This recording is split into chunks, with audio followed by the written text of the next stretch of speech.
Primero, quiero agradecer la presencia de todos ustedes que están aquí y que tengan la paciencia después de tantas conferencias tan brillantes que les acaban de dar mis compañeros de trabajo sobre Lerma. Como dijo el doctor Claudio Barrera, soy oriunda de Lerma y residente en Toluca, ¿verdad? Y eso me enorgullece mucho, el ser oriunda de Lerma.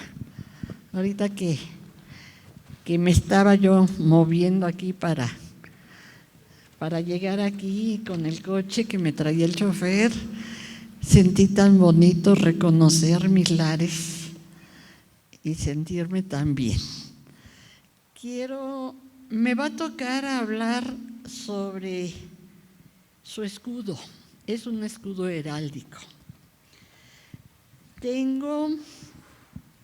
Voy a empezar con la cita de uno de mis paisanos, Tito Ortega. Ojo, y no es mi familiar, aunque soy María Teresa Jardín Ortega, es de otros Ortega, porque habemos varias ramas en Lerma de Ortega. Rincón donde se sienten las ausencias y no tienen cabida los olvidos. Siempre abierta la línea de tus brazos al recibir al hijo que regrese.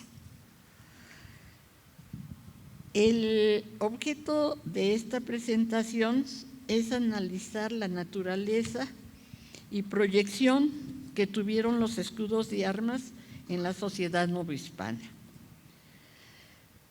Centrando nuestra atención en el blasón otorgado a la ciudad de Lerma en 1613, cuando se funda, conformada por varios escudos representativos que muestran la trayectoria de esta ciudad a través de 400 y tantos años, que apremia a precisar que todos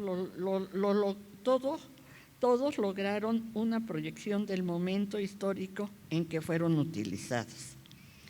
Este recorrido inicia en la Nueva España, en especial en el Valle de Toluca o Maclatinco, donde se otorgaron varios blasones representativos de los diferentes estamentos de las élites dirigentes. Además del escudo de la ciudad de Lerma, también se encuentran en este valle 7 blasones provenientes de esta región que fueron otorgados por la corona y mandados confeccionar desde los siglos XVI hasta el XXI. El primero se trata del escudo de un conquistador, Hernán Cortés. El segundo, de un indígena cacique, Jerónimo Antonio de Santiago, de un pueblo de indios llamado Tlacotepec.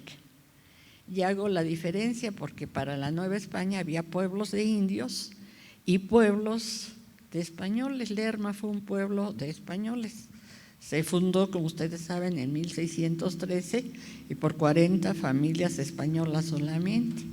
No se permitió que hubiera indígenas aquí porque teníamos cerca a San Mateo Atenco, a Tultepec, a Tarasquillo, o sea, otros pueblos donde sí había indígenas para trabajar aquí la tierra.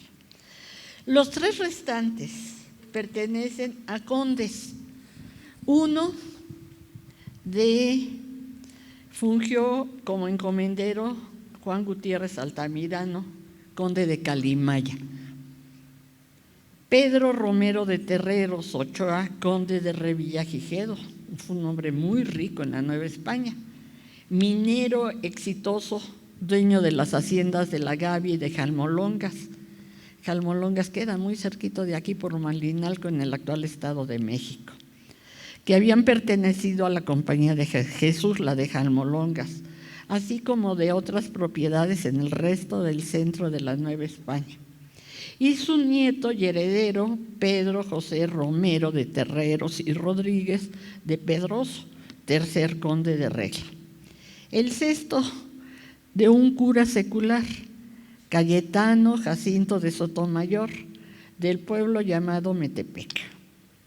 Por último, se resalta el de una ciudad española, fundada a las márgenes del río Lerma, la real y nobilísima ciudad de Lerma, la de nosotros.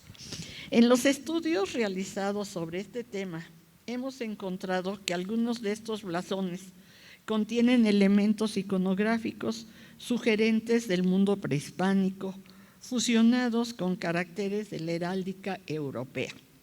Además, cada uno de ellos guarda estrecha relación con diversos lugares del actual Estado de México. Primero, hay que recordar que la acción de ostentar escudo de armas como símbolo de reconocimiento por hazañas excepcionales ha sido una tradición antigua, procedente de la época medieval. Su origen debe buscarse en Oriente, siendo los cruzados quienes lo introdujeron en Europa. Es por ello que esta práctica tuvo fuerte arraigo entre los conquistadores españoles. Probablemente los blasones se ganaron por méritos propios de las personas y en segunda instancia por sus familiares. En ambos casos, su uso requería de una cédula real en la que se les concedía utilizar escudos compuestos de varias insignias, como por ejemplo el del conquistador Hernán Cortés, que hace un momento lo pasé. A pesar de que existen noticias sobre blasones de conquistadores españoles, curas, indios principales, ciudades novohispanas y de pueblos de indios, encontramos que algunos, por el momento, carecen de una cédula en forma de merced real, otorgada por el Papa, el Virrey o por la corona española. Los escudos se van a caracterizar por la representación de ciertas armas que aparecen en las pinturas de algunas personas con cierto poder económico y diseñados por ellas mismas o en títulos primordiales de los pueblos de indios o españoles, al igual que en algunos códices. A continuación, voy a enlistar estos blasones mencionados anteriormente. No los voy a describir, no se preocupen, no los voy a aburrir tanto. El primero, que voy a mencionar, el escudo de armas de Hernán Cortés. ¿Por qué? Porque fue el que conquistó la Nueva España y tuvo posesiones en Toluca y en varias partes del Estado de México. El segundo, el escudo de armas del conde Santiago de Calimaya de 1558. El tercero es un escudo de armas de Cayetano Jacinto Sotomayor. El cuarto es el escudo de armas de Jerónimo Antonio de Santiago de 1761, un indio principal. Debo de asegurarles que este escudo es falso. Se encuentra actualmente en la fundación que tiene Carlos Slim de Estudios de Historios Históricos en Chimalistac. Todavía se puede ver, pero es un escudo falso. Se hizo falsamente, no tiene el pedigrí que algunos otros tuvieron. El otro es el escudo de armas de Pedro Romero de Terreros, Ochoa y Castillo. El escudo de armas, el siguiente, de Pedro Romero de Terreros Rodríguez de Pedroso, tercer conde de Regla, y el escudo de armas de la ciudad de Lerma, que sí lo voy a describir. Como ustedes pueden ver, me centré en los escudos de soldados, curas, condes, marqueses, o sea, la élite, indios principales, de todo. Algunos historiadores en México aseguran que después de la fundación de una ciudad o villa, sus habitantes buscaban la confirmación real mediante 3 mecanismos: la obtención de un escudo de armas, el título de ciudad y la aprobación de sus ordenanzas municipales. Los vecinos o el cabildo elaboraban las propuestas y las enviaban al rey para que la autorizara y promulgara hasta España. A través de una cédula en forma de merced real, atendieron a los buenos y leales servicios. Lo tengo encomillado, buenos y leales servicios de cada ciudad o de cada persona. Posteriormente, el ayuntamiento lo mandaba a confeccionar en tela a manera de bandera, con el objeto de que podían usarlo en las ceremonias públicas y en las procesiones religiosas, o bien se hacía en relieve y piedra para colocarlo en el pórtico de las casas reales. Por lo tanto, su uso era indistinto. A pesar de que existen pocas noticias sobre estos blasones, la mayoría de las principales ciudades novohispanas la poseían, a veces junto al título de ciudad. Ya que estoy citando a René García Castro, que está aquí escuchándome. Gracias, René. El escudo de armas oficial de la ciudad de Lerma se encuentra documentado y contenido en el auto virginal con la fecha de 10 de diciembre de 1612, un año antes de que se fundara la ciudad, dictado por don Diego Fernández de Córdoba y López de Roelas, primer marqués de Guadalcázar y conde de las Posadas, quien fuera virrey y gobernador, capitán general de la Nueva España y presidente de la Audiencia y Cancillería Real, quien dispuso las armas para que se ostentara en las puertas de las casas reales, en el hospital y puertas de la nueva ciudad. En 1613, al fundarse la ciudad de Lerma, se estableció que el blasón tendría las siguientes características, y lo cito porque la cita de la Real Cédula: un escudo de colores de sus campos con un rótulo en orlo de ellas que diga Reolín, fundador de las bandas, en la barra, por los lados de dicho escudo, 2 leones, o adorarlas que con las manos sustenten. El escudo con ceño estrecha salteado en lo rojo de la banda, y de por sí más abajo, después de estas y de las de su majestad, las del dicho fundador, conforme al consentimiento que acerca de esto. Por el momento, y cierro comillas, ya no es la cédula, por el momento desconocemos la pintura del escudo de armas otorgada por la corona, pero contamos con un blasón tallado en piedra que se encuentra en la ciudad de Lerma y que perteneció a la casa donde vivió Reolín Barejón, que es la casa era de uno de los Lechugas, de Marcos Lechuga, estaba acá atrás, ahí vivía, no sé si todavía siga viviendo, América Gómez, ¿se apellida? Sí, América Gómez, su esposa. No sé, porque ya es una persona de 90 y tantos años y está viva. Ah, ya murió. Bueno, pues ni modo. Que Dios la tenga allá arriba. Mary, te saludo. El fundador de dicha ciudad, que era Reolín Barejón. Este se encuentra dividido en 2 cuarteles. En el primero hay una banda engolada de dragantes. En el segundo cuartel hallamos 5 estrellas de 5 puntas.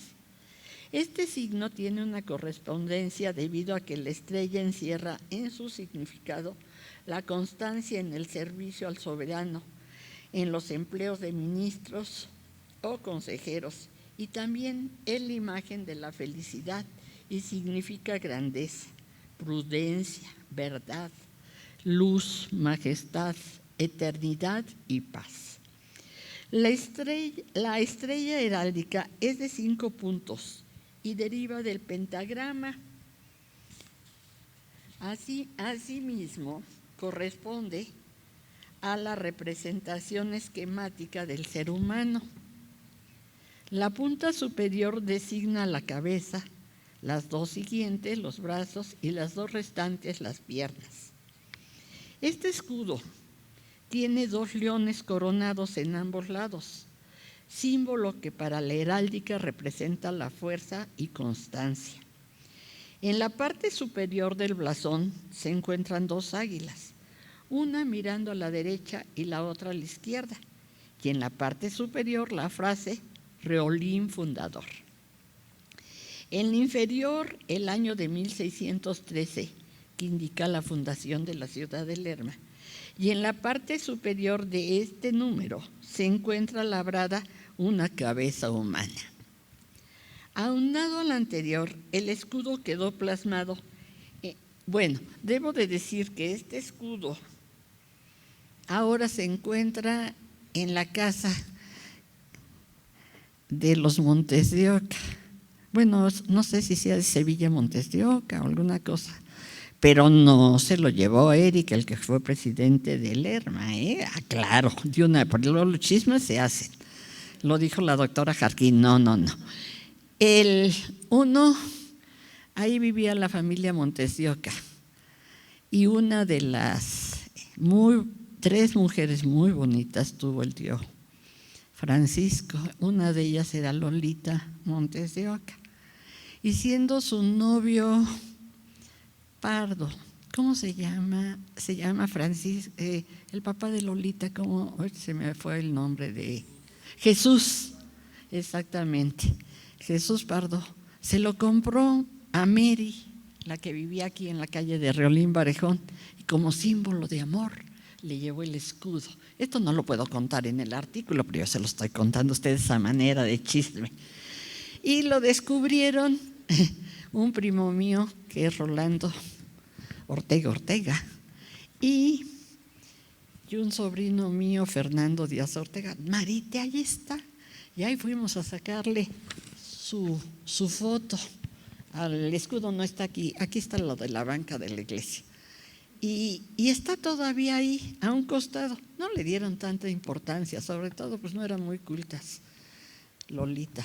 Bueno, que no me oiga la hija, porque la quiero mucho, es mi prima. Pero sí, ahí sigue el escudo. Aunado al anterior, el escudo quedó plasmado en una banca de la parroquia de Santa Clara de Lerma, que es el que están viendo, y tiene las mismas características del elaborado en piedra.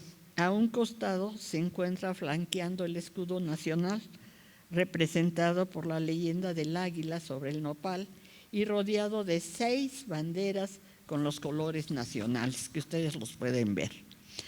Los dos blasones de Lerma se diferencian por la decoración en la parte inferior.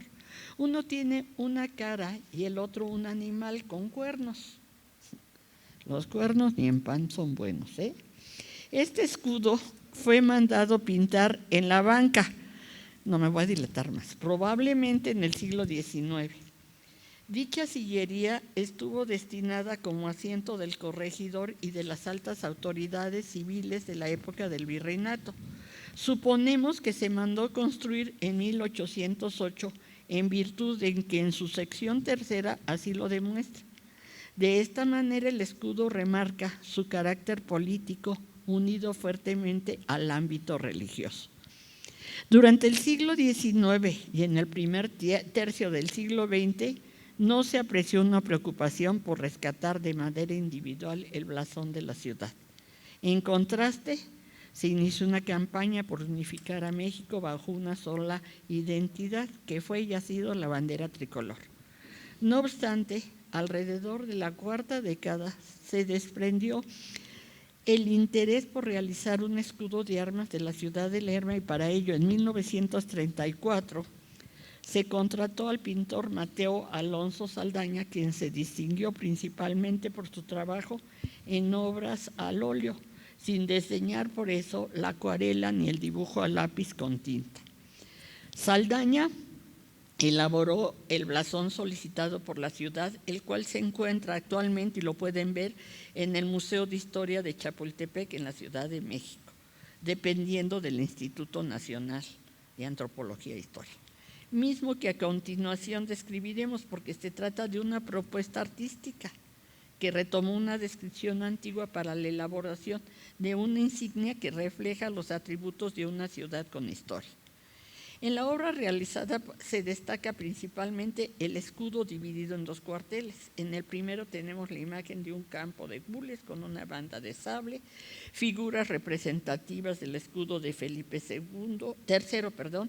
El segundo cuartel contiene un campo de oro y 5 estrellas de azur con 8 puntas, que representa el complemento equilibrado del mundo sensible y del insensible. Y en la parte superior central del blasón, a la altura del timbre, se hallan 2 águilas sosteniendo con una pala cada una en el campo y se representa de perfil mirando a la diestra y otra a la siniestra, ambos cruzando sus alas, y en el centro una corona de duque, mientras que a los flancos del escudo se sitúan 2 leones rampantes, uno con la mano derecha y el otro con la izquierda, ambas levantadas y abiertas, sujetándose el campo que sirve de soporte o tenantes. Este blasón hace alusión a la fundación de la real y nobilísima ciudad de Lerma en el año 3, cuando Reolimbaje de Barejón solicitó al conde duque de Lerma, don Francisco Gómez de Sandoval, Rojas y Borja, a quien había servido su intervención para que el rey Felipe III concediera este escudo, y por esta razón se encuentra dentro del mismo elementos comunes, como la corona de duque, una divisa en ornamento vegetal que aparece en la parte inferior del campo, sirviendo de soporte a los leones y el blasón. En consecuencia, podemos argumentar que se trata de una copia del escudo encontrado en el Palacio Ducal de Gómez de Sandoval, Rojas y Borja, en Lerma, Burgos. Si ustedes van a Lerma, Burgos, lo podrán ver en el parador, lo que ahora se conoce como parador de Lermas en Burgos. Aunado a lo anterior, apremia resaltar que varias de las insignias de este blasón fueron retomadas del escudo de Felipe III. El escudo de Lerma ha sufrido varias modificaciones, las voy a mencionar rápidamente, Claudio, no se preocupe. Sin embargo, solo resaltaremos 2 de ellas. La primera se realizó según el Cabildo del 17 de mayo de 1971 y la hizo el pintor Benito Bernaldez Giles, quien intentó ajustarse al auto del virrey don Diego Fernández de Córdoba.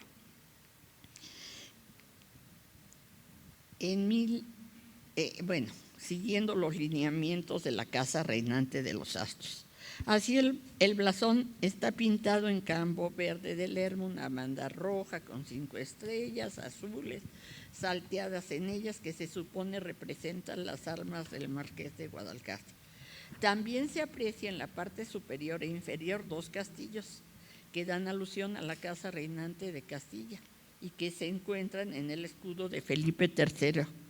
Y existe una orla con un rótulo que dice Reolín Fundador, y en la parte inferior se encuentra la leyenda Ciudad de Lerma. La segunda, el 22 de marzo de 2013, cuando el Cabildo de Lerma determinó oficializar el actual blasón, que es el que tenemos, siguiendo las mismas disposiciones virreinales y los elementos heráldicos vigentes que aún lo retoman como símbolo de distinción. Cabe aclarar que a través de estos 412 años de historia, cada época ha intentado expresar el acuerdo del virrey de la Nueva España del siglo XVII. Ahora, a principios del siglo XXI, ha quedado de la siguiente manera. Primero se colocó en la parte superior una corona condal que alude a las armas del duque de Lerma, aunque cabe aclarar que no es una corona real como aseguró el Cabildo. El escudo está partido en 2 campos, uno es de gules rojos con una banda de sable negra que representa el apellido Sandoval, apelativo del duque de Lerma. Tiene 2 castillos que se hacen referencia al reino de Castilla, tomados del escudo de armas de Felipe III, y otro es en el campo de oro del reino de Aragón, con 5 estrellas de 8 puntas de azur puestas en aspas que indican el apelativo Rojas, donde se intenta tomar del escudo de piedra que se encuentra ubicado en el Palacio Ducal de Lerma, en Burgos, España. La única diferencia es que las estrellas tienen 5 y 6 puntas respectivamente. Finalmente, existe un rótulo en el orlo blanco con el nombre de Reolín Fundador. Este se enmarca con otros en campos verdes que representan al Lerma. A los lados se colocan 2 leones rampantes en color oro que sostienen el escudo y por último, en la parte inferior se coloca una cinta con la leyenda de Ciudad de Lerma. Muchas gracias por su atención.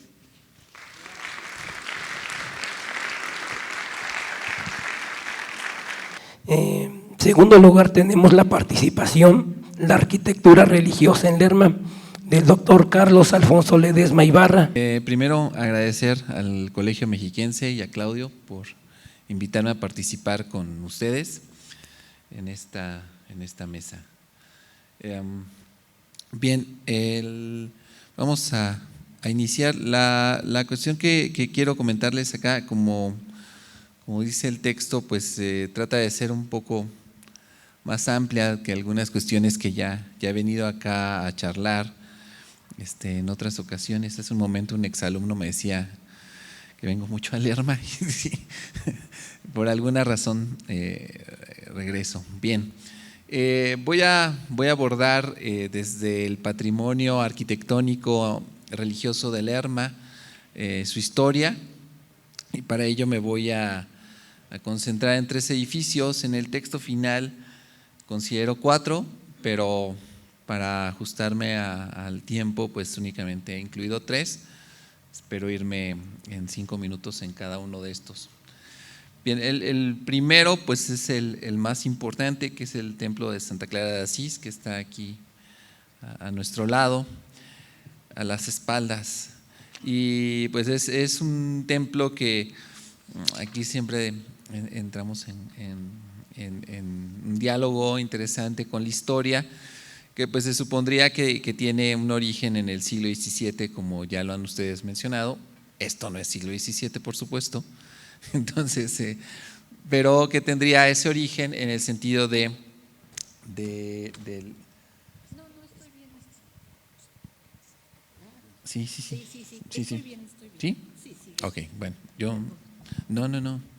Entonces, decía yo que el templo que estamos viendo ya aparece mencionado, sin embargo, en los registros, como bien mencionaba Fermín, ¿no? Desde el siglo XVII, aunque ya se fue Fermín, creo. Y en el siglo XVIII ya lo tenemos, tenemos ya datos del templo de Santa Clara, que fue visitado por el maestro examinador Ildefonso de Iniesta, quien calificó el edificio de poco iluminado, pequeño, por lo que se impulsaron modificaciones en el edificio financiados por la Cofradía de Santa Clara, es decir, en la segunda mitad del siglo XVIII. Evidentemente tampoco consideraría que el edificio que estamos viendo es de la segunda mitad del siglo XVIII, pero sí considero que muchas de las modificaciones que se le hicieron a la fábrica, sobre todo a la nave principal, sí pueden ser de esa época. En 1791 aparece el templo en un plano que mencionaba hace un momento la doctora Jarquín, ¿no? Donde se ve que ya está cercano a la plaza principal. Y bueno, esto junto a algunos datos recuperados del Archivo General de la Nación, pues nos refieren a donaciones considerables por parte de los miembros de la Cofradía de Santa Clara de Asís para la construcción del templo. Estoy sintetizando algunas cosas, ¿no? El INAH considera que varias de los muros pudieron ser de esta época, pero a mí me parece que sobre todo en algunas cuestiones de la construcción pudieran pertenecer allá a finales del siglo XVIII, debido a los espesores de los muros que llegan a 80 centímetros. La nave está cubierta por una bóveda de cañón corrido con una cúpula de tabique rojo que también consideraría yo del siglo XIX. Es decir, en mi particular punto de vista y siguiendo las cuestiones más bien estilísticas y de materiales que presenta el templo, miren qué bien, ya me cambiaron acá, ahora ya está la capilla, esta capilla y la cúpula, ahí se ven las dos cúpulas, pues tienen que ser del siglo XIX, ¿no? El alto del tambor y la forma de hacer la cúpula y la cupulilla nos llevan a eso. A ver la siguiente. Muy bien, ahí estamos sobre la fachada. La fachada evidentemente es de finales de la segunda mitad del siglo XIX. Voy a ver si voy a describir un poco esta, ¿no? Bueno, la fachada del templo es un elevado arco abocinado que comenzaron a hacerlos así, este tipo de fachadas, sobre todo en la segunda mitad del siglo XIX, ya con un estilo más italianizante. Está constituida por 2 cuerpos ordenados sobre el eje vertical, soportado por pilastras adosadas al muro de la portada y sostiene en la cornisa un tablero de remate mixtilíneo. Si ustedes ven, la fachada nos muestra 2 pares de columnas toscanas sobre plintos. Las columnas toscanas fueron muy socorridas a veces como para darle un carácter de mayor humildad a estos templos, y está el arco de medio punto. Pero nosotros estamos viendo estas columnas que están tapando las pilastras adosadas que describí. Es decir, hay unas pilastras adosadas que sostienen la fachada y después colocan estas columnas. Eso también es muy recurrente en el siglo XIX. En muchas ciudades hicieron este tipo de sobreposición de estos elementos clásicos para darle una mayor presencia, una mayor proyección sobre el atrio y una mayor presencia en cuanto a la arquitectura, ¿no? Hay algunos templos que no lo lograron hacer y eso se nota mucho en la segunda columna. Ustedes pueden ver cómo la pilastra sí continúa hasta el remate, ¿no? Igual acá. Y ya en el segundo cuerpo, donde está la ventana coral, que está amplia, ¿no? Es una típica también ventana no virreinal por la amplitud del elemento. Tenemos a pilastras que se sobreponen en un sentido también muy clasicista. Obviamente, bueno, a la mayoría de los mexicanos no nos gustan que sean tan clasicistas los templos, ¿no? Y vemos cómo hay decoración, sobre todo en el remate de la ventana coral. Vemos cómo se utilizó argamasa, ¿no? Para hacer ahí una alusión al Padre Celestial, al ojo divino, y vemos cómo hay esos adornos también en los plintos y en los intercolumnios, donde hay este tipo de decoración de argamasa, que es también muy tradicional del Valle de Toluca desde la época virreinal. Bien, me estoy yendo un poco más rápido. La siguiente, vamos a ver a dónde llegamos. Bueno, al interior, ¿no? El interior pues es neoclásico. Aquí está el dato del autor de esta parte del templo, que es Anselmo, ¿no? Ya lo perdí por no ir leyendo. Bueno, este es un ingeniero que estaba en el Instituto Científico y Literario, ya científico y literario a finales del siglo XIX, y que también se le atribuye en realidad haber terminado la fachada del Instituto Científico y Literario de Toluca, y es el encargado de hacer esta parte. Hay una serie de retablos neoclásicos a lo largo de toda la nave. Bien, la siguiente. Esta es la capilla, ¿no? La capilla de Nuestra Señora de Guadalupe, que está adosada ahí, y vemos también ahí el trabajo hacia el neoclásico. Acá, bueno, en la ponencia y en el escrito que le entregaré a Claudio, pues hablo más del neoclásico y su importancia y la presencia que tiene en Lerma. Yo agregaría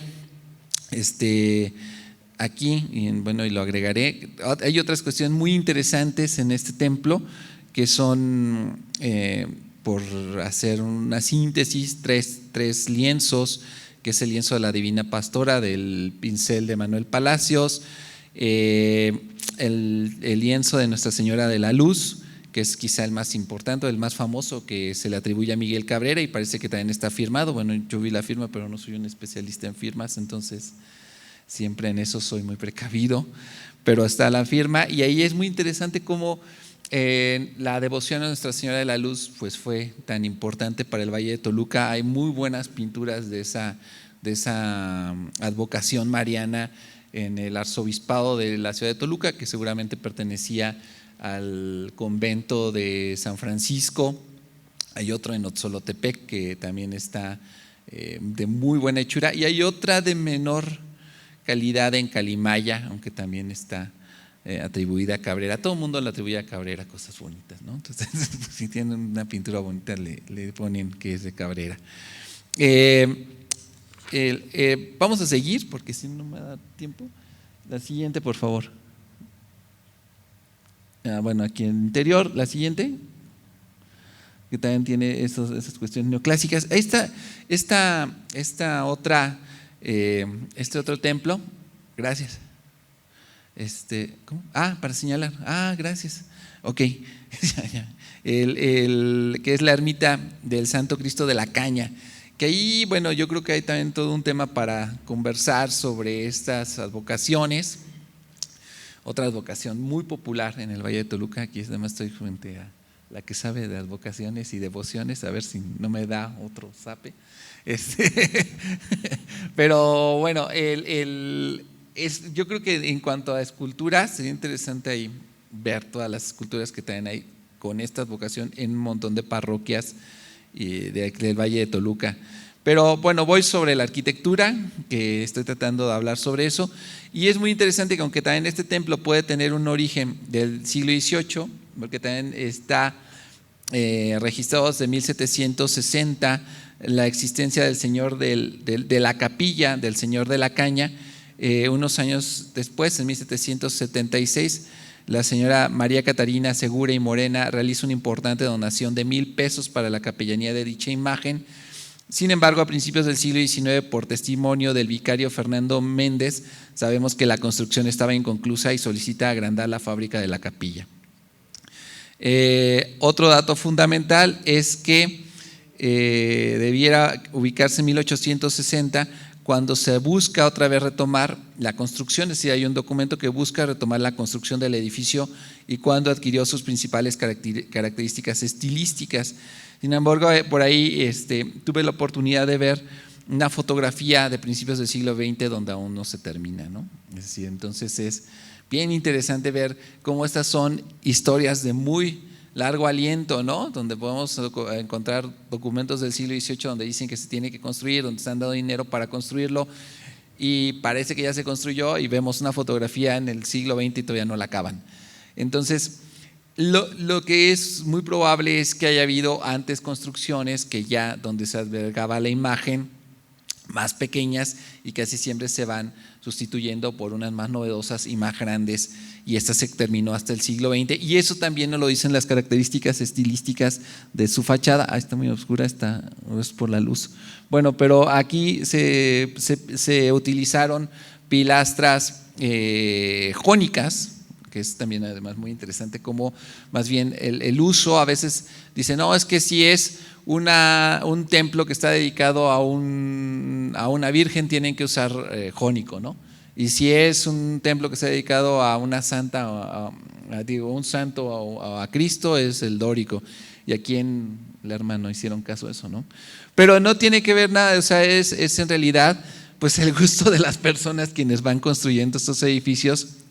Y a veces por eso no hay que hacer mucho caso de esas sobreinterpretaciones sobre iconografía arquitectónica. Y aquí es una imagen de un Cristo y bueno, se utilizan pilastras adosadas jónicas. Pero ya, por ejemplo, el entablamento, a ver la siguiente, a ver si se puede ver mejor. Sí, ahí está mejor, ¿no? Podemos ver cómo está el entablamento, pues está muy moderno, ¿no? Ya no se siguen realmente los patrones propios, hay otras donde se puede hacer la comparación con los tratados de arquitectura. Esa sí se puede hacer en Santa Clara de Asís y no se puede hacer aquí, ¿no? Porque aquí el arquitecto decide romper los entablamentos para darle pues una lectura más contemporánea, más del siglo XX, que se nota en esta fachada. La siguiente, porque ya se me acabó el tiempo, ¿no, Claudio? En 46 se terminó de construir como está actualmente, ¿eh? 46, ahí Sí, tenemos el dato. 45, 46. Porque mis papás se Sí. casaron, fueron los primeros que se casaron en esa iglesia. Sí, Los tengo primeros, la foto, además. sí, los primeros que se casaron. Muy Tengo bien. la foto con los abuelos. Muy bien, muy bien. Bien, bueno, y acá tenemos otra que he incluido en este texto, con que voy a terminar aquí. La otra pues es la de San Pedro, pero voy a hacer alusión a San Nicolás Peralta, que tiene pues una fachada que no se puede ver porque aquí está esa portada efímera, donde vemos el uso de estípites además muy también ya sobreinterpretados de la segunda mitad del siglo, yo diría que del último tercio del siglo XVIII, y bueno, también el segundo cuerpo, que tampoco alcanzamos a distinguir, pero hay una ventana coral de forma mixtilínea, lo que nos permite ubicarla entre 1780 y 1800 y tantos, ¿no? Entre dos pares de estípites seccionados por 5 molduras, pero menores en tamaño a los del primer cuerpo, que tienen 3 secciones y están abultados. Sobre la ventana coral se observa un nicho con su guardamalleta, también muy del estilo, donde está una pequeña escultura de la Virgen María. El remate de la fachada es mixtilíneo, con 4 pináculos de las superficies horizontales, y todo este conjunto está coronado por una cruz tallada. Además, bueno, tenemos ahí una torre, ¿no? También posterior, igual que la torre de acá de Lerma, que son posteriores, ¿no? Ya de muy finales del 19, diría que es la de Santa Clara. La siguiente. Sin embargo, en este edificio lo interesante es el interior. Al parecer, durante algún tiempo perteneció a los carmelitas por la inspiración que tienen todos los 3 retablos que se encuentran en su interior. Aquí vemos el del presbiterio, que está dedicado a San Nicolás de Tolentino, una altura aproximada de 9 metros de alto y 4 de ancho. Está cortado, ¿no? Ustedes se dan cuenta que está cortado, entonces viene de otro lado. Y alrededor del retablo están colgadas pinturas que narran la vida de Santa Teresa, sobre todo en su fase como doctora de la Iglesia, ¿no? Entonces están los desposorios místicos de Santa Teresa, Santa Teresa de Ávila con Jesús crucificado y la Virgen María, la transverberación de Santa Teresa. También se encuentran en el presbiterio otras 2 pinturas de menor calidad, una con la ascensión de San Elías en la carroza de fuego y otra con San Eliseo. Tenemos otros 2 retablos en los laterales. La siguiente. Ahí está, bien. Bueno, aquí tenemos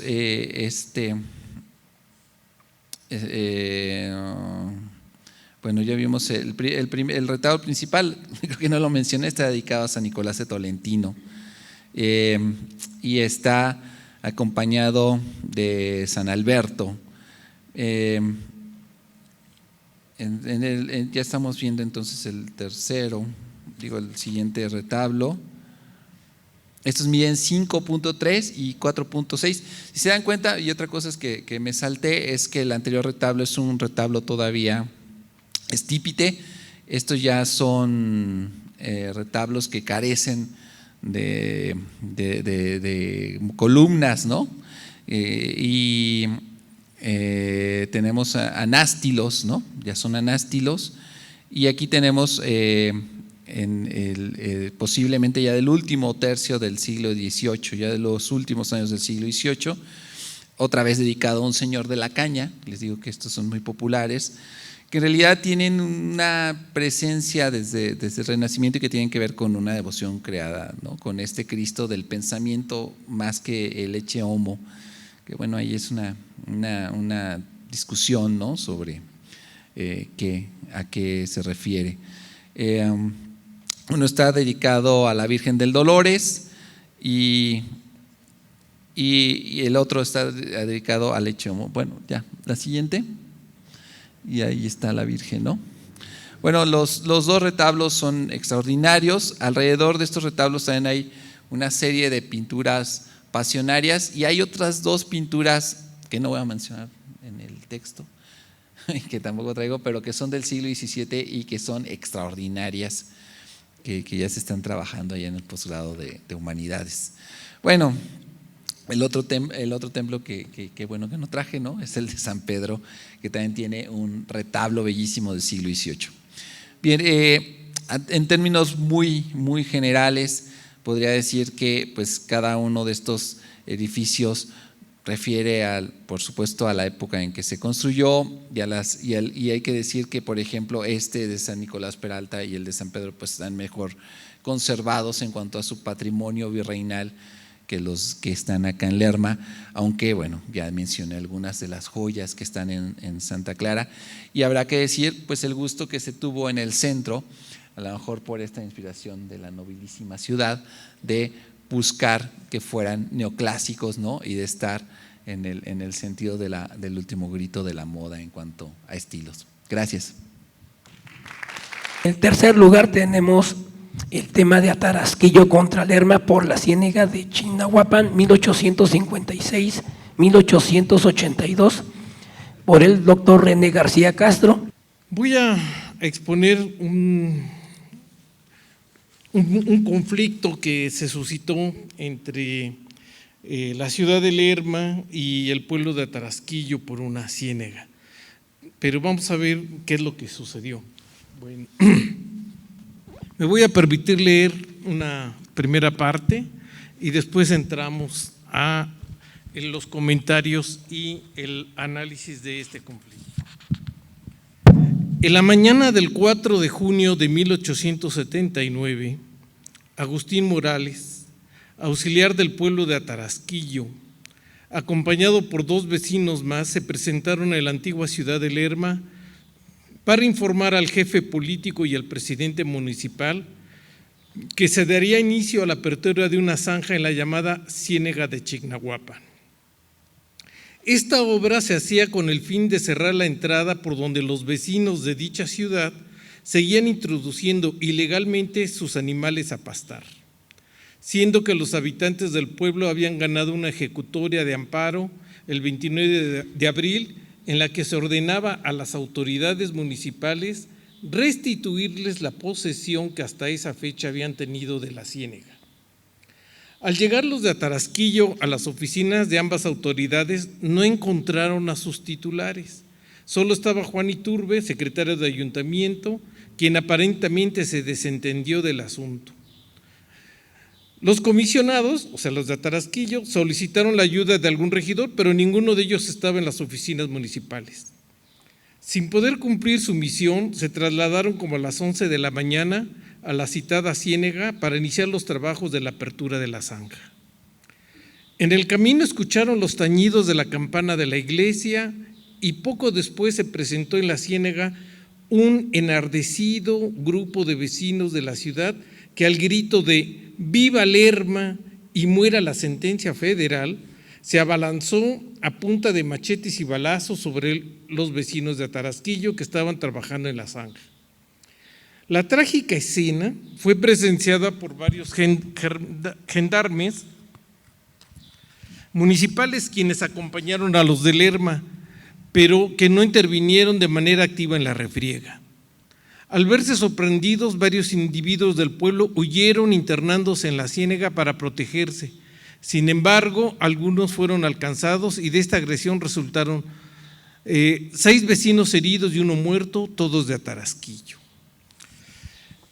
Pues sí, esta escena, esta historia, pues nos hace preguntarnos qué sucedió en Lerma. Bueno, aquí ya están algunas de las… Me voy a parar, ¿no? La que sigue, por favor.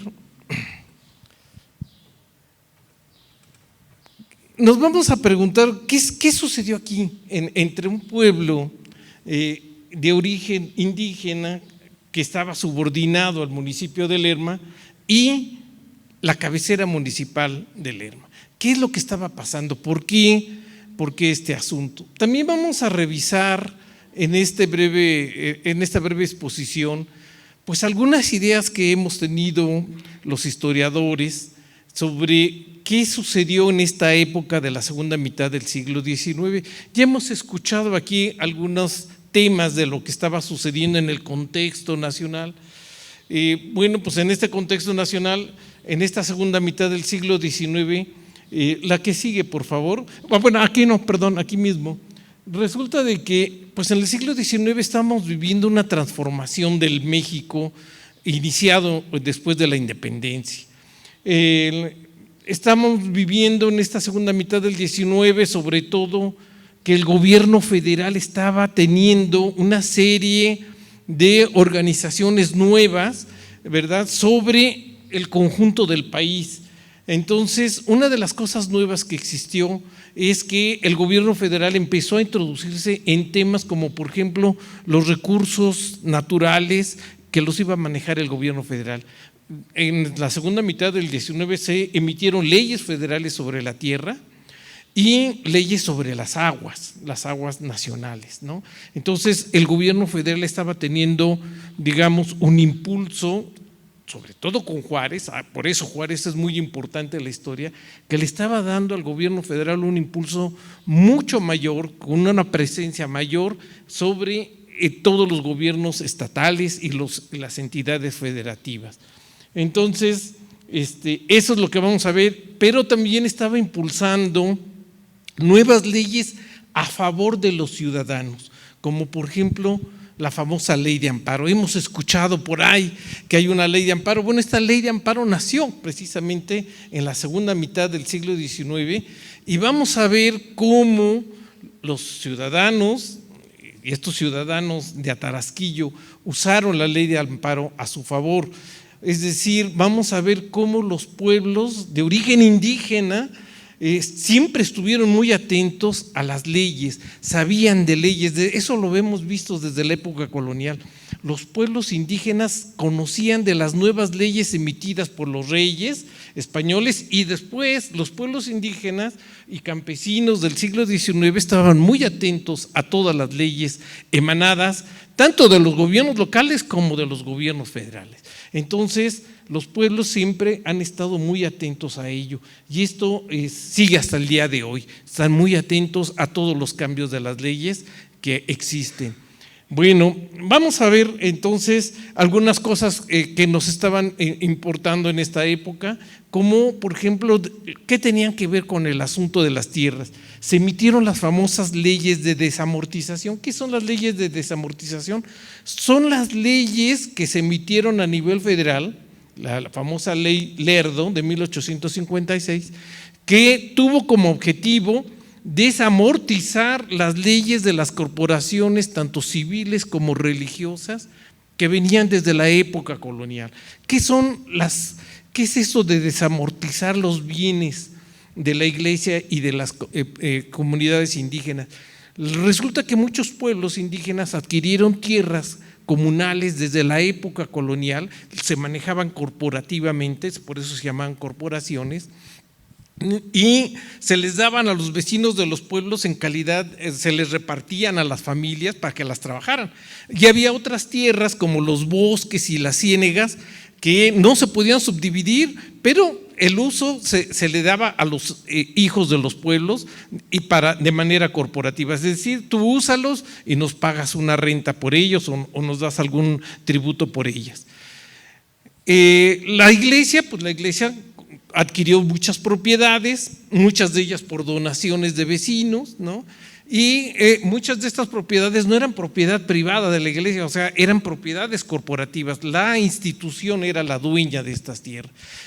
Cuando llega Juárez, precisamente lo que promueve es el impulso de una serie de leyes para que estas propiedades corporativas se hagan propiedades individuales, que pasen a ser propiedad privada y de manera individual. Ya las corporaciones no iban a tener, ¿verdad?, en sus manos estas propiedades. Entonces las leyes de desamortización se usaron precisamente para desamortizar muchas de estas tierras. Y en esto tiene mucho que ver este conflicto, junto con lo que vimos también, lo que expuso la doctora Gloria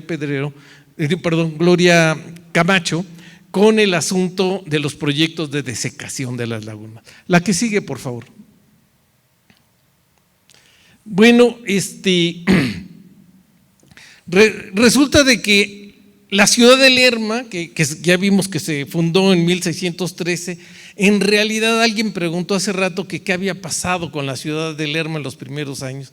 Pues fue una fundación, digamos, más nominal que real, ¿no? O sea, en 1613 se adquieren los permisos y todo esto para fundar la ciudad de Lerma, y sí, había 40 familias, digamos, alistadas para fundar la ciudad, pero muy pocas se vinieron a vivir aquí. Realmente había mucho problema para vivir aquí y todo durante todo el siglo XVII, 1613, hemos encontrado documentos de 1680 donde apenas había 5 o 6 vecinos viviendo aquí.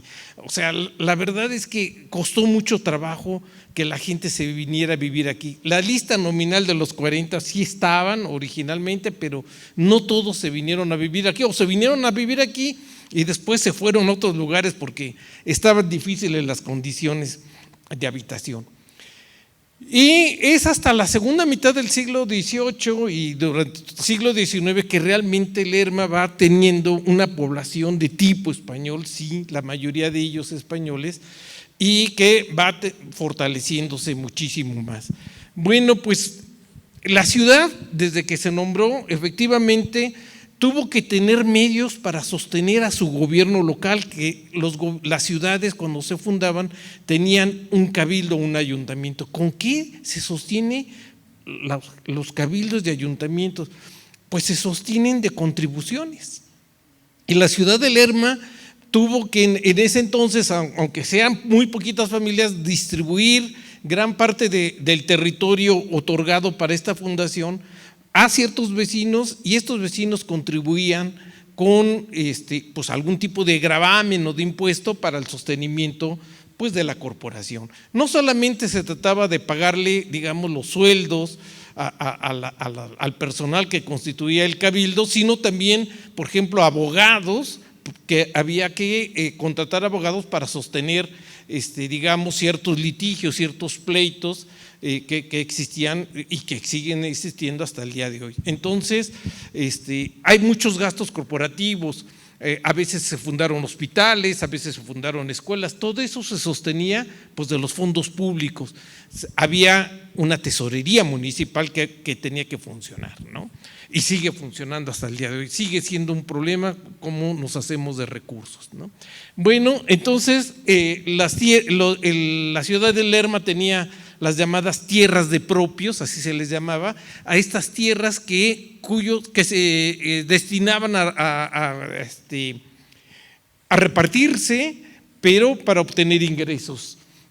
Y los vecinos de los pueblos pues también tenían lo mismo. El pueblo de Atarasquillo, vamos a ver que en esta charla brevemente, pues que tenía un origen indígena, y vamos a ver cómo se fundó Lerma dentro del territorio del pueblo de Atarasquillo. O sea, aquí la ciudad de Lerma se funda en un territorio cuyos orígenes eran el pueblo de Atarasquillo. Ahorita vamos a ver. Adelante, la que sigue, por favor, para que nos me dé tiempo. Bueno, aquí brevemente un autor muy famoso de México que seguimos mucho los historiadores, Thomas Powell, ¿verdad? Siempre nos dice que en esta segunda mitad del 19, pues con las leyes de desamortización, pues resulta de que estas leyes empobrecieron a los pueblos, las tierras desamortizadas fueron captadas por hacendados y hombres ricos, y que pues las autoridades nunca hicieron caso a los pueblos, y entonces la única vía posible para los pueblos fue la resistencia y la rebelión, ¿no? Revueltas tremendas. Pero pues ahorita resulta de que esta imagen historiográfica, esta imagen que nos deja este gran historiador, pues no empata mucho con lo de Lerma, porque los que se rebelaron no fueron los indígenas, los que hicieron la violencia fueron los vecinos españoles de Lerma. Bueno, vamos a la que sigue, por ejemplo. La que sigue, por favor. Aquí en este mapa, que es el mapa que recupero de la desecación de las lagunas de Lerma del proyecto de desecación de Francisco de Garay de 1857, Lo utilicé porque es la imagen que más se acerca a nuestro periodo de este conflicto. En la parte, hay una parte gris, que el río Lerma siempre fue el límite de las jurisdicciones de los pueblos. El pueblo de Toluca llegaba desde el río Lerma hasta donde está lo que es prácticamente hoy el municipio de Lerma. Entonces, todo esto, el municipio de Toluca, todo eso era parte del pueblo de indios de Toluca en la época colonial, y del río Lerma a esta zona más oscura, todo este territorio era del pueblo de Atarasquillo, que realmente, vamos a un breve paréntesis, Atarasquillo se le llamó después de la fundación de Lerma. Antes de la fundación de Lerma era el pueblo de Tlalasco, y Tlalasco tiene que ver con juego de pelota. Entonces, seguramente ya había una ciudad con un juego de pelota, pero Atarasquillo tiene este nombre por una deformación lingüística. El pueblo, cuando se fundaba un mineral o una ciudad española en un territorio indígena, al pueblo de origen se le ponía en diminutivo. Por ejemplo, en el mineral de Zacualpan se asentó sobre el pueblo de Zacualpan, y al pueblo de Zacualpan indígena se le llamó Zacualpilla, se le ponía en diminutivo.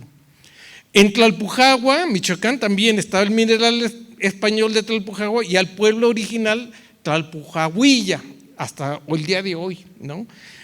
El mineral de Sultepec está el mineral español, y al pueblo indígena se le puso Sultepequito. Y en Lerma resulta de que se fundó la ciudad de Lerma, y al pueblo original le empezaron a llamar Tlalasquillo, y por deformación después Atarasquillo, ¿no?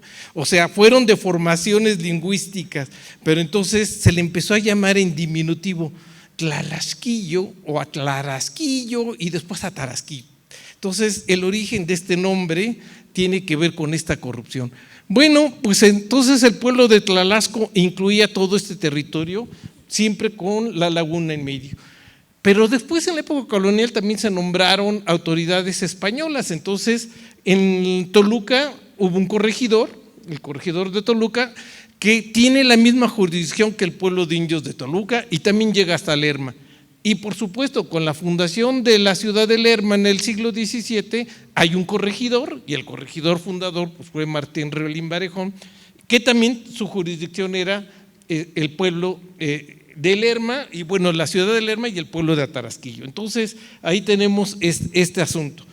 Desde el siglo XVI hubo un conflicto entre el pueblo de Toluca y el de Atarasquillo o Tlalasco por una ciénega que se llamaba Chignahuapan. Y entonces se hicieron investigaciones, y en estas investigaciones en el siglo XVI, 1550, o sea, 20 años después de la conquista de Tenochtitlan, 30 años después de la conquista, ya había conflictos entre Toluca y Tlalasco por la ciénega. Y entonces el virrey revisó con su audiencia, que era el tribunal de ese entonces, y determinó que no, que realmente los de Toluca se estaban excediendo en sus límites y estaban queriendo tener propiedades en el área de Tlalasco. Los detuvo la audiencia y les emitió una cédula real a favor de Tlalasco, de la parte de la ciénega de Chignahuapan. Ya desde entonces se manejaba estos conflictos y se emitieron documentos muy importantes. La que sigue, por favor.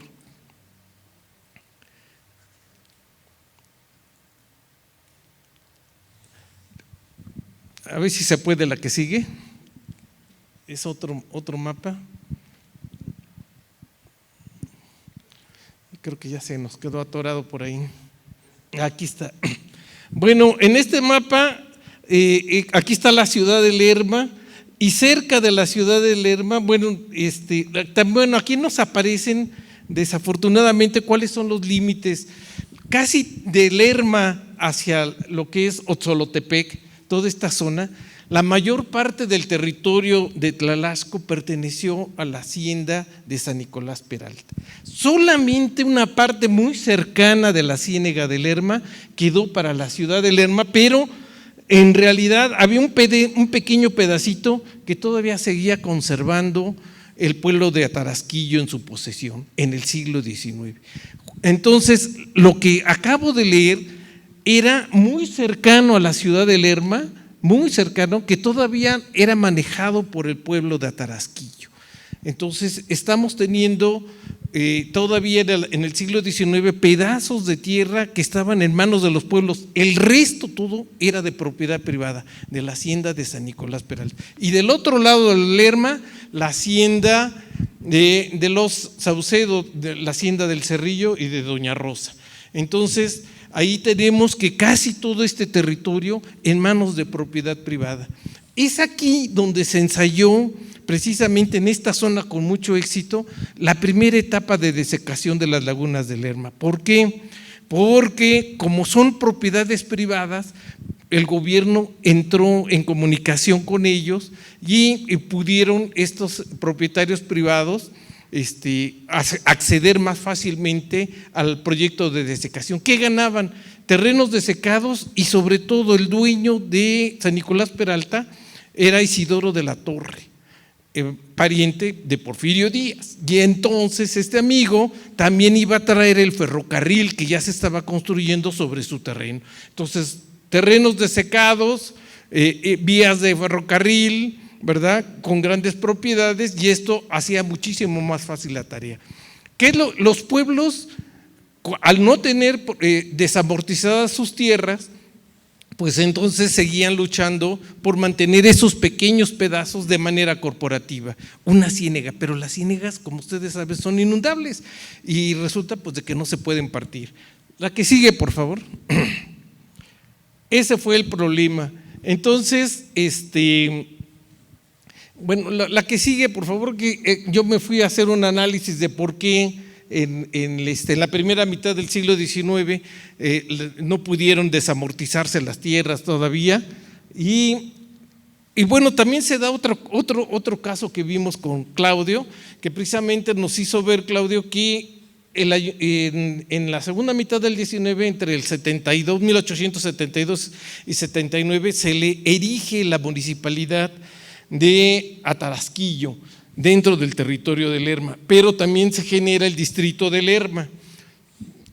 Y cuando Atarasquillo, por alguna razón que no sabemos por qué se suprime la municipalidad, se vuelve a incorporar nuevamente al distrito de Lerma, es cuando Lerma quiere disponer de los territorios de Atarasquillo, tanto de bosques como de territorios de la ciénega, y es cuando entró el conflicto.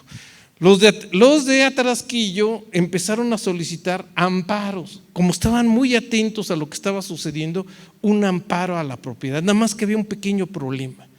El amparo no se da a pueblos o a corporaciones, el amparo se da a individuos particulares. En esta época no había el amparo colectivo hoy como se le da a los ejidos, por ejemplo, ¿no? En esta época solamente individuos. ¿Qué hicieron los de Atarasquillo para lograr esto? Bueno, precisamente Claudio nos habló que el presidente municipal de Atarasquillo, señor Evaristo Montoya, que la familia Montoya sigue estando bastante presente en Atarasquillo hasta el día de hoy. Esta familia y este personaje se dedicó a contratar importantes abogados para poder defender estas tierras cenagosas. Y pues estos abogados dijeron, bueno, ¿saben qué? Ustedes no pueden presentarse como una corporación, tienen que presentarse como individuos. Y entonces suscriben la demanda, la queja de amparo, la suscriben 101 vecinos de Atarasquillo. No era uno el que pedía amparo, sino 101 vecinos, porque el abogado muy diestro dijo, si ustedes se presentan como el pueblo, de entrada el amparo está desechado. Entonces, aquí estamos viendo que los abogados y los pueblos estaban muy atentos cómo tenían que presentarse ante la ley. Y bueno, dijeron, ¿saben qué, señores? Sí estamos muy atentos a que ya teníamos que haber desamortizado muchos de nuestros bienes corporativos, pero como la ciénega se inunda, no hemos podido repartirnosla así, pero ya tenemos una lista de vecinos que nos hemos repartido esa ciénega, Y hemos decidido individualmente, en conjunto, que toda la ciénaga la manejemos mancomunadamente, no corporativamente, no comunalmente, sino mancomunadamente, y entonces les autorizaron, les dieron entrada al amparo y la ganaron contra los vecinos de Lerma. Por supuesto, ellos habían hecho el intento con el juez de primera instancia de Lerma y con el presidente municipal, que habían pedido que arreglar el asunto localmente, no quisieron y metieron otros amparos contra el juez de primera instancia y contra el presidente. Todos los ganaron los de Atarasquillo. Perdón por esta mala noticia, los de Lerma, pero los de Lerma no pudieron hacerlo muy bien en ese entonces, y entonces por eso pasó lo que pasó. Bueno, ¿mandé? Sí, así es, hay venganzas históricas, ¿no? Pues así es. Bueno, pues esto nos lleva a una reflexión importante, todo este caso. Uno, primero que nada, hay muchas circunstancias que explican un conflicto. Hay veces que vemos estos conflictos y no sabemos precisamente cuándo se generan. Este conflicto y por ese tramo de la ciénega, pues tiene conflictos que nacen desde el siglo, desde la época colonial, ¿no? Desde el siglo XVI. Entonces hay cosas que se van arrastrando, y sí hay conflicto entre pueblos indígenas y ciudades de españoles, y aquí estamos viendo pues, una ciudad tardía, pero que mantuvo también conflictos muy fuertes con pueblos de indios cercanos a ellos. Y segundo lugar, los pueblos son muy conocedores de las leyes. Entonces no pensemos que porque se trata de un pueblo campesino o rural, no son conocedores de las leyes. Conocen las leyes, conocen de abogados, siempre han contratado abogados y han ganado muchos conflictos.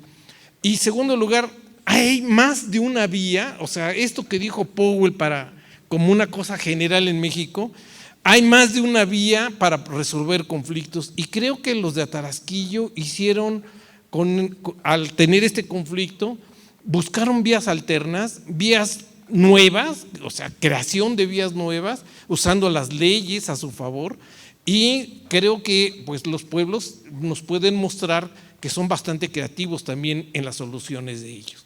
Entonces, este caso a mí me parece que es muy emblemático, muy interesante, y que yo creo que es parte del patrimonio histórico de Lerma y de Atarasquillo. Pues muchas gracias por su atención. La última, el ayuntamiento de Lerma y su relación con las autoridades superiores del siglo XIX. Doctora María del Carmen Salinas Sandoval. Buenas tardes a todos. Perdón, es que estaba dando clase precisamente de historia del municipio en el colegio, y entonces, bueno, vengo con esa idea de la historia del municipio y ahora relacionada con Lerma exclusivamente. Preparé una presentación para reflexionar sobre la historia del municipio de Lerma en un tiempo más largo, que es a través del siglo XIX, porque igual que les acabo de decir a los alumnos de la maestría en historia, es importante cuando entramos a conocer la historia municipal decimonónica, tratar de abarcar todo el siglo. Es un siglo con muchos cambios, es un siglo lleno de complejidad para el país, para el Estado de México y, por supuesto, para los municipios. En la siguiente diapositiva vamos a ver los objetivos y las preguntas con las que me quiero enfocar en esta tarde. El primer objetivo es exponer, como dice ahí, los cambios y similitudes que yo encuentro en este panorama del siglo XIX de 1822 a 1910 en Lerma. Es decir, había ayuntamiento y había un cambio de autoridades superiores arriba del ayuntamiento. Quiero ver qué hay cambios y qué similitudes hay en el transcurso del siglo. Y junto con ello es el segundo, que es apreciar algunos asuntos del trabajo gubernativo y administrativo de las autoridades municipales dentro de un proceso de transformación y de formación de una entidad federativa. Entonces, las preguntas están muy relacionadas con esto. Yo quiero enfocarme en la primera pregunta: ¿por qué los congresos del Estado de México a lo largo del siglo XIX consideraron necesaria la tutela de las autoridades superiores hacia los asuntos primordiales de los municipios? Porque hay un asunto que quisiera explicar esta tarde, al final de esta presentación. ¿Cuál fue lo que yo considero necesario precisar como motivo por el cual los congresos del Estado de México pusieron autoridades superiores arriba de los ayuntamientos? Y finalmente, la segunda pregunta: ¿en qué asuntos y cómo se llevó a la práctica esta relación entre el Ayuntamiento de Lerma y las autoridades superiores? Cuando hablo de autoridades superiores es que fueron varias. Fue, como ahorita voy a explicar, Diputación Provincial, fueron prefectos, fueron subprefectos, pero también fueron jefes políticos. Entonces vamos a la siguiente diapositiva, en la cual les comento que presento en 3 partes. La primera es poner las fechas en las cuales estuvo gobernando el Ayuntamiento de Lerma y en qué tipo de gobierno estábamos, porque el siglo XIX está lleno de cambios de gobierno. La segunda parte es el territorio donde estaba situado el Ayuntamiento de Lerma, y la tercera es ya centrarme en algunos asuntos de gobierno y administración del Ayuntamiento de Lerma, en donde estaban articulados con otras autoridades. Entonces, empezamos con la primera parte, donde pongo en la diapositiva que sigue la presencia del Ayuntamiento en Lerma, de lo que yo me he encontrado en los documentos de archivo. En la siguiente diapositiva empiezo a poner todos los cambios que hay, pero hay una permanencia constante. Es decir, en febrero de 1822 yo encuentro que ya se cita al Ayuntamiento de Lerma.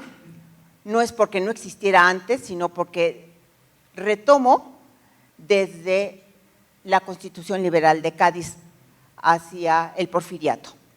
Por eso empiezo ahí, en esa fecha, cuando estamos en un, como dice del lado derecho, en un imperio de Agustín de Iturbide, cuando había que responder, el ayuntamiento tenía que responder a otra autoridad superior, llamada Diputación Provincial de México.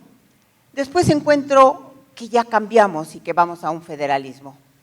Entonces ahí está el Ayuntamiento de Lerma, en enero del 24 a octubre del 35, y hay varios documentos que indican cuál es la actividad del Ayuntamiento de Lerma en esta época, que es la primera República Federal, y que está articulada la actividad del Ayuntamiento con las disposiciones para prefectos y subprefectos. Y ahorita con un mapa les explico por qué están articulados. Después me encuentro que de octubre del 35 a diciembre del 35 todavía hay ayuntamiento, aunque estamos en una república central. Y la república central indicaba que disminuían considerablemente los ayuntamientos. Pero se tarda en ponerse en práctica la legislación sobre este tema, y entonces todavía en los primeros años de la República Central hay ayuntamiento en Lerma. ¿Y qué pasa cuando se aplica esas normas centralistas? Bueno, pues hay jueces de paz. Los jueces de paz los pongo ahí, de enero de 38 a 46, estaban en lugar del Ayuntamiento de Lerma. Pero esto no minimizó la actividad administrativa y de gobierno de Lerma. Después vamos a ver que regresa el federalismo, pero ayuntamiento sigue existiendo, solamente cambia de juez de paz, ayuntamiento. El ayuntamiento era electo, el juez de paz era nombrado. Y vamos viendo que después de la República Federal, regresó unos años el juez de paz con la dictadura de Santa Anna, juez de paz de Lerma, y después en la última parte del siglo vemos ya una estabilidad en el Ayuntamiento de Lerma y una estabilidad en la República Federal Mexicana.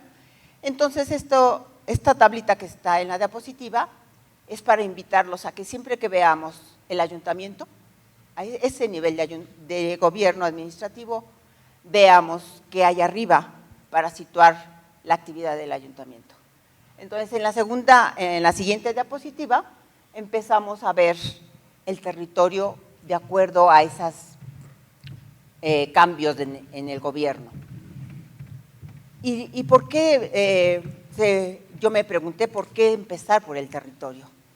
Entonces, en la siguiente diapositiva lo trato de explicar. Cuando estudiamos ayuntamiento, tenemos que ver el territorio. El territorio para mí es lo que está en la pantalla. Cuando estudiamos el territorio, es la construcción de una institución política como es el ayuntamiento y el municipio, político-administrativa, como son los municipios, imprescindibles porque está, como dice ahí, acompañado de una apropiación del poder. El territorio se debe estudiar junto con la apropiación del poder de las autoridades que ahí gobiernan o administran. Por eso para mí es necesario hacer una revisión muy rápida de este territorio, porque los límites internos del territorio, donde están situado el ayuntamiento, son importantes para la sociedad, pero también para las autoridades. Y en la siguiente diapositiva empezamos a ver lo del territorio. Como todos recordamos, el Estado de México surge de una provincia de México y de una intendencia de México. Lo que está en la pantalla es un mapa antiguo de una intendencia de México de la segunda mitad del siglo XVIII. Está horizontal, pero si ponemos atención en el mapa, pues vemos que está del lado izquierdo Acapulco, del lado derecho hasta los límites que hoy tenemos abarcando el estado de Hidalgo. Entonces, bueno, ese antecedente que está ahí de la Intendencia de México, si yo pudiese señalarle, le diría, ahí está Lerma. Era importante Lerma. Entonces, bueno, este es el primer gran territorio que yo quiero señalarles como antecedente del Estado de México y ver que estaba la presencia de Lerma. En el siguiente mapa, yo puse en la siguiente diapositiva, este gran territorio es el que está en pantalla. Es el Estado de México, ya en la Primera República Federal. Aquella, del primer mapa, estaba esa gran provincia de México a cargo de una diputación provincial. El Ayuntamiento de Lerma solicitaba y tenía una relación directa con esa diputación provincial. Este es un cambio. Y dirán, pues, ¿dónde está Lerma? Es el gran Estado de México que había que gobernar y administrar. Fue una tarea ardua para el primer Congreso Constituyente, encabezado por Mora. Si queremos aprender algo por cómo se divide el territorio, tenemos que leer a Mora, a José María Luis Mora. Y Mora explica, ese gran territorio no se puede gobernar si no lo subdividimos. Ellos querían subdividirlo de una manera coordinada, de acuerdo a la población, de acuerdo a los recursos económicos, naturales, pero conservaron mucho de la época colonial. Y su primera división está del lado izquierdo, dividen en ocho grandes porciones que están aquí: Huejutla, Tula, Tulancingo, Toluca, México, Cuernavaca, Taxco y Acapulco. Después, que están ahí en colores, nos vamos a centrar en el distrito prefectura de Toluca, que es la verde. Y cada uno de los colores se subdivide en partidos. El gran color es una prefectura y está a cargo de un señor, un prefecto. Después las subdivisiones son partidos y están a cargo de un subprefecto. Y adentro de los partidos estaban las municipalidades. En la siguiente diapositiva nos vamos a centrar en Toluca, en el distrito de Toluca. Bueno, ahí está. Y yo iluminé arcaicamente donde está con verde, la municipalidad de Lerma. ¿No? Estaba, como está del lado derecho, dividido esta prefectura en 4 partes: Ixtlahuaca, Toluca, Tenancingo del Valle y Gracias. Muy amable. Y el número 2 es Toluca. Este es el número 2, Romano. Todos estos pequeñas que están adentro son municipalidades. En este partido, en este pequeño, que le puse aquí abajo 76, porque en mi lista de análisis cada municipio tiene un número, eran 180 en ese gran territorio. En esta parte, en Lerma, estaba articulada con todo esto, que era un partido de Toluca, y estaba gobernado, administrado por un subprefecto.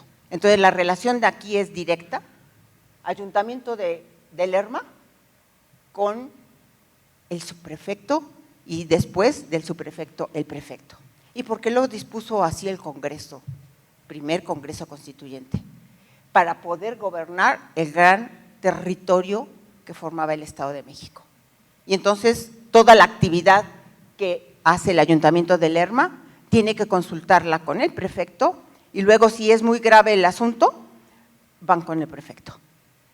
Y el prefecto lo remite al gobernador y el gobernador al Congreso. Era un camino arduo de trámites, pero muchas cosas así se resolvieron. Bueno, después de mencionarles esta complejidad de división territorial y de las autoridades que estaban, en el siguiente diapositiva pasamos ya cuando el Estado de México se va segregando y se va haciendo un territorio muy similar al que hoy conocemos. El mapa que está en la pantalla ya es en 49 cuando se segrega lo que estaba en el sur, que fue a formar el Estado de Guerrero, y queda así formado. Lo que puse con rojo sigue siendo el distrito de Toluca. Esa parte ya no cambia, hasta que próximamente les enseño otro mapa donde sí cambia. Aquí sigue la misma organización anterior: distritos, partidos, municipalidades. Bueno, en el siguiente mapa, que ya es muy similar al que ahora tenemos, aparece el Estado de México. Ya se segregó la parte del Estado de Hidalgo, ya se segregó la parte de Morelos, y queda un estado similar al que tenemos después de 1869. ¿Y qué pasa con las autoridades del Estado? Hay una reflexión muy interesante del gobernador y del Congreso, donde dicen: ¿y ahora qué vamos a hacer? Ya tenemos un territorio no tan rico como estaba, un territorio con menos población, con menos recursos. Entonces deciden transformar la división territorial. Ya no hay partidos, solamente hay distritos. Y se crea el distrito de Lerma en 1868 y está hasta 1910, que abarca mi estudio, que ahora les platico. Y bueno, yo a la izquierda puse como advertencias cuando vemos el mapa, cómo se transformó en 1868. Vemos que yo les comento que cuando se erige este distrito, el distrito de Lerma, que esto es un ejercicio de ver su población indígena y su población en general, pero también hay que poner atención en algo legal que es muy cercano a esta fecha, que es la segunda Constitución del Estado de México. Si ustedes recuerdan, fue en 1861 esa Constitución segunda del Estado. Ahí ya no habla ni de partidos ni de prefecturas, solamente habla de distritos y municipalidades. Entonces, uno así a primera vista pensaría, pues fue más fácil la relación del Ayuntamiento de Lerma con el prefecto, en ese momento, perdón, ya no es prefecto, sino es jefe político. Pues no fue más fácil, fue más difícil, porque el jefe político concentró más poder y estaba en la misma ciudad. Antes sí, estaba en Lerma, entonces no había tanta vigilancia, tanta rigor en vigilar al Ayuntamiento de Lerma, pero cuando fue distrito, compartían el mismo espacio. Entonces, bueno, aquí vemos ya en amarillo el distrito de Lerma. Lerma con su jefe político, como todos los distritos, con jefe político, no tenía mucho territorio este distrito de Lerma, pero sí mucha población, ¿no? En el siguiente diapositiva les muestro otro mapa, pero este ya es de 1869, de 1902-1910. ¿Por qué? Porque cambia un distrito, aumenta un distrito, El Oro, que es una zona minera por excelencia, entonces hacen un distrito político nuevo y entonces ahí ya aparecen El Oro. Y el distrito de Lerma sigue siendo igual. Este fue un ejercicio que muestro ahí rápidamente sobre los conflictos por tierra. No fue tantos conflictos como en otras zonas, como en el mismo Toluca, el distrito de Toluca, con muchos conflictos por tierra, pero también los hubo. Entonces, la siguiente diapositiva, yo les invito a que veamos cómo quedó dividido el distrito de Lerma en el momento que se erige por Lerma, San Bartolomé, Otzolotepec, Ocoyoaca, Huixquilucan. Esta distribución va cambiando en los últimos años del siglo XIX, porque ya en 1878 se muestra cómo está en ese esquema de la presentación. Ahí, en 78, ya aparece Otzolotepec, Xonacatlán, Lerma, Ocoyoacán, San Mateo Atenco y Tultepec. Pero va cambiando a lo largo de estos años las municipalidades que quedan dentro del distrito, que son todas con una organización bajo la tutela del jefe político. En la siguiente diapositiva ya veo directamente las localidades que estaban en Lerma, son los pueblos que están ahí. Aparentemente no hubo cambios, pero sí hubo muchos cambios dentro del territorio también de la misma municipalidad de Lerma. Unos pueblos entraron, otros salieron, como alcancé a escuchar un poco a René, que es algo nos mencionaba, entonces podemos ver que los pueblos de Lerma son los que están aquí, yo los marqué con una cruz azul, para ver en qué momento estaban dentro de la municipalidad de Lerma.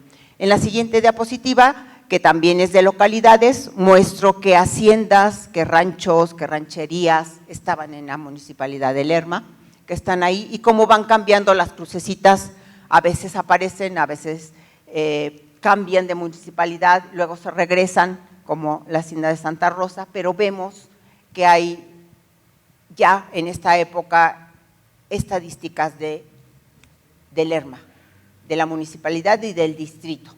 Entonces, avanzo con la explicación. En la siguiente diapositiva vamos a ver ya el funcionamiento de Lerma bajo la tutela de las autoridades superiores, con las que se organizó el Estado de México y su antecedente, que fue la provincia de México.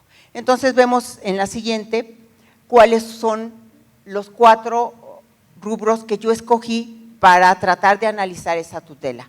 El primero fue el que yo mostraba de los territorios. ¿Quién decidía si un pueblo se iba, si una ranchería se iba de la municipalidad de Lerma? ¿Quién decidía si, como dice ahí, si se separaba un municipio para formar otra municipalidad o se agregaba un pueblo a Lerma? ¿Quién decidía y tomaba en cuenta las quejas contra el Ayuntamiento de Lerma? Tercer punto, ¿quién decidía la lucha por la tierra en esta época? Y finalmente, la importancia de las estadísticas. Todas las hacía el Ayuntamiento todas las que, y fui mostrando, por ejemplo, la de los pueblos, quién pertenecía, las hacía el ayuntamiento, pero no para que le sirviera al ayuntamiento de decisión, sino para la decisión del gobernador. Entonces empezamos con el primero, muestro a nivel de solamente de cuadros cuáles fueron los que yo encontré en el archivo, no porque existiera, solo esos existieran, sino porque son los que he encontrado. Entonces, en la siguiente diapositiva vamos a ir viendo que empiezo con lo del aspecto territorial, son 3 diapositivas que puse de amarillo. En 23, por ejemplo, en la tercera columna pongo el problema sobre tierras, que dice, se presentó un acta que manifestaba que algunos vecinos, por tener que acudir a sus asuntos judiciales, quería cambiarse a la municipalidad de Lerma. Eso se dirige al jefe político superior, no es el jefe político del Porfiriato, es el jefe político superior de la Diputación Provincial de México. Bueno, pues él decide, como pongo hasta el último, pedir más información. Hasta donde yo me quedé en el expediente era pedir más información. Pero lo que más quiero señalar es quién participa en esas peticiones, si se aceptan o no y quién decide. En la segunda es del 24, ya estamos en una época federal, entonces se reconoce a Lerma como partido, pero unos meses después se desconoce esa categoría de partido a Lerma, ¿no? Entonces, ¿quién decidió eso? El Congreso del Estado de México, ¿sí? Entonces, por eso les decía, vamos a tener, cuando hablamos de ayuntamiento y municipio, un panorama más general para ver quién decide en sus funciones y en su territorio. En la siguiente diapositiva, también relacionada un poco con el cambio territorial y administrativo, vemos en las 2 primeras filas aspectos de la República Central.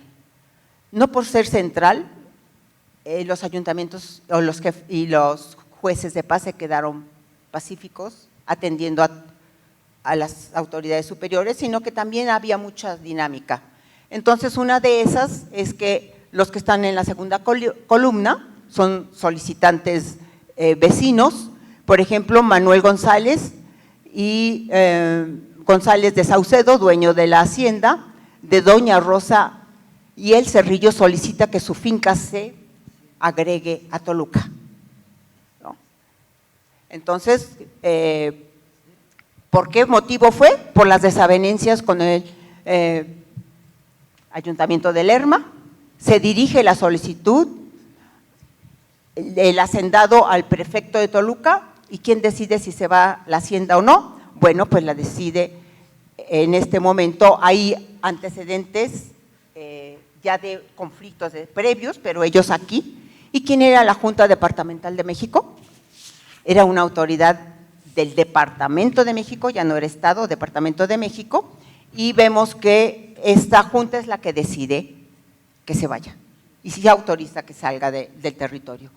Hay otros asuntos como los jueces de paz de Atenco solicitan separarse también de Lerma, decide que sí, se le autoriza en 39. Luego vemos otro ejemplo que es mayo del 68, donde se elige el distrito político y judicial de Lerma. También el Congreso Estatal da sus motivos por los cuales autoriza que suba de categoría la ciudad de Lerma como capital de un distrito que era importante en ese momento. Ya tenía una riqueza especial en el comercio y en la economía. Sigo en la siguiente diapositiva para que no gaste todo mi tiempo. En la siguiente diapositiva, rápidamente nada más digo, los vecinos de Atenco solicitan su municipalidad, los pueblos de Santa María Tarasquillo, San Mateo, Santiago Analco y San Miguel Amayalco se segregan y decide el Congreso. En 73 también hay unas personas, no sé exactamente qué eran, pero ahí decía en el documento, el licenciado Pedro Ruano solicita que la hacienda de San Antonio o Santa Rosa también se segreguen. Entonces vamos viendo algunos cambios, algunos se repiten porque algunas personas, algunos pueblos, sobre todo de pueblos son los que más solicitan cambios, además de haciendas, cambios de municipalidad, cambios de un territorio a otro territorio. En la segunda diapositiva estoy poniendo énfasis en las quejas que se hacían del ayuntamiento o del juez de paz.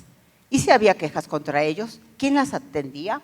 Las atendía en el primer caso de 1822, la Diputación Provincial, en 22 también de abril, ahí no hubo una respuesta porque no estaba en el expediente, pero sí se dedicó tiempo en la Diputación, se quejaban de las contribuciones sobre todo, que el ayuntamiento les cobraba contribuciones a los habitantes. Y en 25, por ejemplo, los vecinos de los pueblos se quejan del prefecto de Toluca y también explican por qué se quejan. Y quien atendía todas esas quejas eran las autoridades superiores. En la siguiente diapositiva veo, también hay quejas en 43 y 45, es época centralista. Lo que solicitan es también representación de los pueblos y quien decide si se autoriza que los pueblos tengan representación es el prefecto de Toluca. En la parte de abajo es una asamblea del Departamento de México. Es decir, había una relación constante de quien solicitaba al quien decidía. Normalmente pedían autorización o datos al Ayuntamiento de Lerma, pero esos datos solamente eran para que las autoridades superiores tomaran las decisiones. En el siguiente ejemplo, los siguientes ejemplos, no entro directo a la lucha por la tierra, pero sí entro a ver qué pueblos, que es una lucha en Lerma, se caracteriza por una lucha entre pueblos por la tierra, por la gran cantidad de pueblos. ¿Quién atendía sus solicitudes? Los atendía en el primer punto, en 70, el jefe político, que ya había. Después, las autoridades también, ya sea el gobernador o el jefe político, pero a veces el jefe político autorizaba, por ejemplo, que empezaran un litigio y venía la advertencia del gobernador. Evita los litigios y evita los problemas por tierras. Entonces había una señalización y una dirección directa sobre los problemas por tierras. En el siguiente ejemplo que les pongo, ya es en la parte estadística. A mí me parece muy interesante, por ejemplo, esta estadística que hicieron los regidores del Ayuntamiento de Lerma sobre algo que pidió el gobernador. Quería tomar decisiones para ver dónde ponía industrias, dónde fomentaba otro tipo de agricultura y preguntaban condiciones de si había un contrato de trabajo en las personas agrícolas, cuántos había, si había abundantes o no había. Preguntaban qué producía Lerma y ahí pues, la información es maíz, habas, frijol. Si tenía ganado, sobre todo la más importante era facilidad para adquirir terrenos. Si había facilidad para adquirir. Y el ayuntamiento contestó, no hay facilidad. Y pone una venta, un precio de venta alto para indicar que ya estaba el territorio de la municipalidad saturado por los pueblos y no podía haber venta de tierras. Esta información la pidió el gobernador y le sirvió a él para decidir en qué lugares iba a promover otro tipo de agricultura y dónde iba a empezar unos nuevos talleres, porque era ya la época del Porfiriato, donde se empieza a promover el comercio y los talleres. Bueno, en el último ejemplo, que es el que sigue, también es sobre estadística, que me parece que son estadísticas que podrían haber ayudado mucho también al mismo ayuntamiento a tener decisiones. Esta es, por ejemplo, el final del Porfiriato, que todavía se seguía aplicando la ley de desamortización, es decir, de fragmentar la tierra de los pueblos. Todavía hubo esa aplicación de esa ley liberal, y particularmente la hubo en 1907 por la presión del gobernador, ¿no? Entonces vamos viendo que son estadísticas importantes. Y la última estadística que pongo nada más es un ejemplo de la más común que se pedía, que era la de habitantes. ¿Cuántos habitantes tenía y cómo cambiaban sus municipalidades y municipios de Lerma? Y así de todos los distritos que había. Entonces yo concluyo mi presentación con la siguiente comentarios.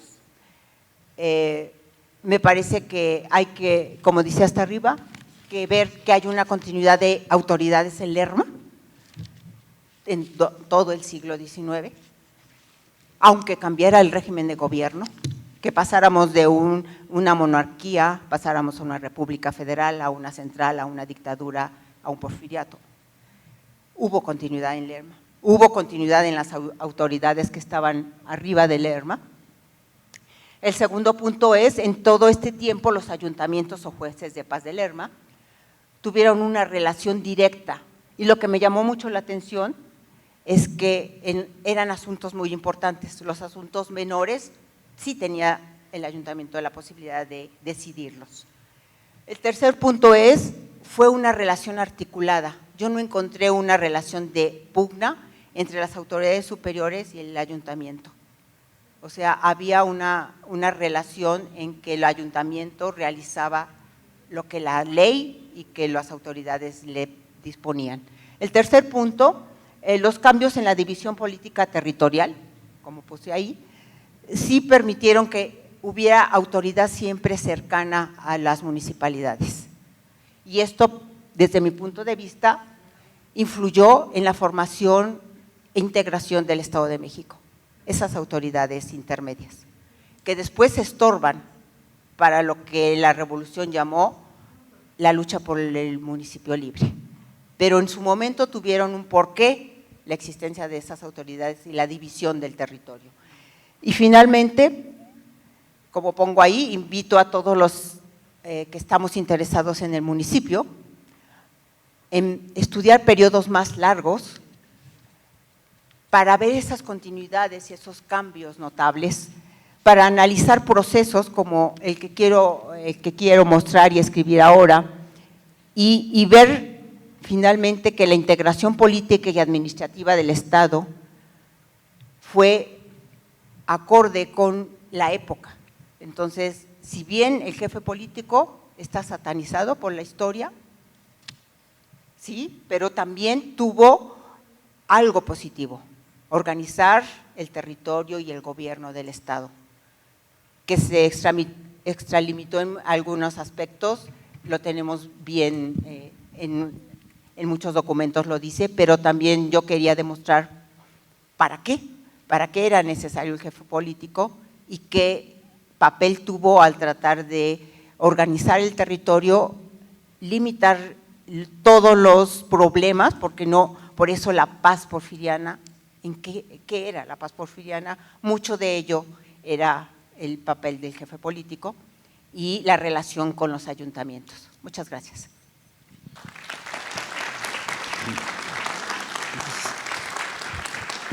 Agradecemos de manera especial a la doctora María del Carmen Salinas Sandoval por su participación